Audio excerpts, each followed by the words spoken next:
Der er en kontakt i bunden. Well, the not seem to work, so. Oh.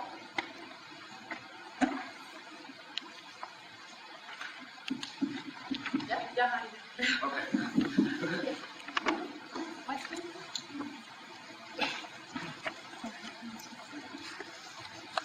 No questions? Elisabeth, Yes. how much support are you getting at home in Austria? The gentleman was saying how much support, or asking me how much support I'm getting in Austria. I can tell you that, unfortunately, well, I have to divide this. Official support from the mainstream media, 0.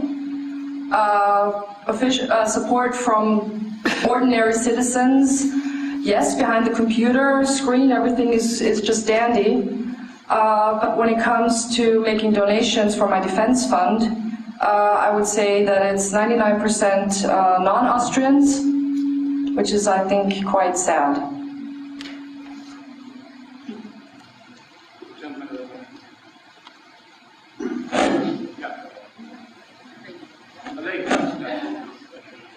It's okay. How many hours per week does it take you to prepare your defense, the work you do? Oh, I should stand up, okay. How many hours per week do you put into your work as a mother, as you have a lot to do? But how many hours per week do you put into your work for freedom of speech? Well, this is a very good question, and I can tell you that I would say 10 hours a day, 12 hours a day, yeah. Of course, my daughter is a very kind little girl and very understanding of what her mommy is doing. And she is aware that something is going on, and she knows that mommy is doing something for her. And I told her on Tuesday in the car on the way to school that I have a very hard day today, and one day when she's a little older, I will explain to her what I did for her. And later on when I picked her up, what was it, Wednesday night, I picked her up after school, one of the ladies who watch her in the afternoon actually told me that, Ella, my daughter, had told her, "You had a really hard day today, didn't you?" And apparently my daughter was walking around school bragging that her mom has a very hard day. She had no clue how hard it was.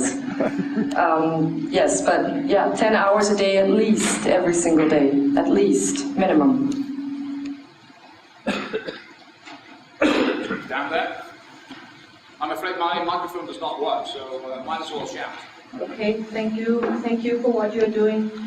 My question to you is, how well are the Austrians informed about Islam and Sharia?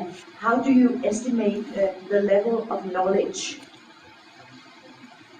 The level of knowledge in general is unfortunately very low.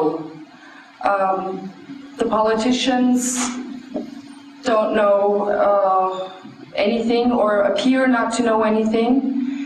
The general population you can't really blame for not knowing anything because there's nothing in the newspapers, and whenever there is anything in the newspapers, it's glossed over, and everything is just fine, and but it's getting better, okay?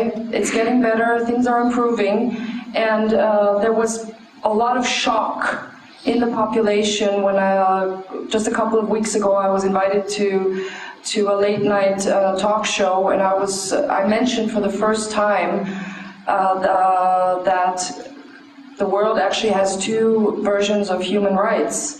The human rights, the Declaration of Human Rights, and the Declaration of Human Rights in Islam.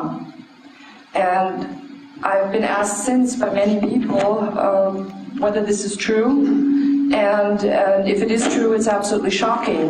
And what was even more shocking is that a lady was invited to attend this discussion, and she was actually the predecessor of a Dane in Vienna, in the Fundamental Rights Agency, which is in Vienna, which is located in Vienna. and Morten Kjærum is now head of this insane nightmare so-called fundamental rights agency. It depends on whose fundamental rights we're talking about. But it's hard to imagine that this lady actually came up to me afterwards. You would not believe it. She said, "Are you sure? Are there really 2 human rights in this world?" And I looked at her and I couldn't say anything because it was so hard for me to imagine that this lady who calls herself the beacon of human rights in the European Union had no clue that there are special human rights for Muslims in this world. I mean, this is just outrageous, and either they're all lying to us or they really do not know, and it doesn't matter which one it is, they ought to be tried. There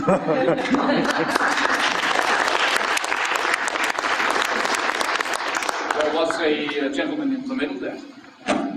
Yeah. Okay. Maybe I could do without microphone. Just a short question. Please. Here you go. Okay. Just a short question. Your neighboring countries. Tæt på munden.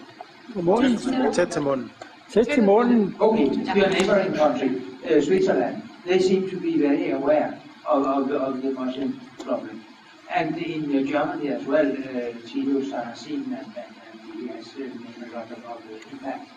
But in Austria, these things are very much neglected. It's surprising. They are neglected, but they're moving. Things are moving. They're absolutely moving. And you read about Sharia law or problems with immigration and Turkish immigration that you would not have read about a year ago.